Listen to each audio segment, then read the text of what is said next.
ఈ వైరస్ బారిన పడకుండా ఉండడానికి, ఇతరులకు ఇది స్ప్రెడ్ కాకుండా ఉండడానికి మనం తీసుకోవాల్సినటువంటి జాగ్రత్తలు. మొదటిది, తప్పకుండా మీరు పబ్లిక్ లో ఉన్నప్పుడు, ప్రయాణాలు చేసేటప్పుడు మాస్క్ ధరించండి.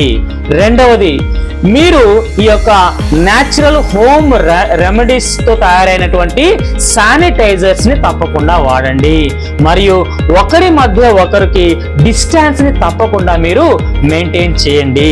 అవసరమైన ప్రతిసారి లేదా తినడానికి ముందు తప్పనిసరిగా 20 నుంచి 30 సెకండ్ల పాటు మీ యొక్క హ్యాండ్స్ ని చక్కగా హ్యాండ్ వాష్ చేసుకోండి. మీ యొక్క సమస్య తీవ్రతను బట్టి ఖచ్చితంగా ఒక హాఫ్ డే, ప్రతిరోజు ఒక హాఫ్ డే ఉపవాసం చేయండి.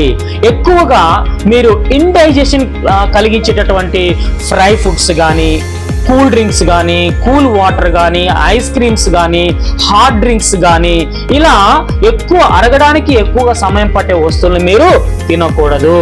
ఆహారము వీలైతే ఎప్పటికప్పుడు వేడిగా ఒక 2 ఉల్లిపాయలతో కలిపి తినండి. మరి ఇంపార్టెంట్, ఇంకా తప్పనిసరిగా ఉదయకాలము, మధ్యకాలము, సాయంకాలం అవసరమైతే న్యాచురల్ గా మనకు అందుబాటులో ఉన్నటువంటి వేపర్స్ ని తప్పకుండా ఆవిరి పట్టండి. ఆవిరి పట్టడం వలన శ్వాస ఫ్రీ అవుతూ ఉంది. మరి లంగ్ ఇమ్యూనిటీ కోసము తప్పకుండా మీకు అందుబాటులో ఉన్నటువంటి న్యాచురల్ సప్లిమెంట్స్ ని మీరు వాడండి.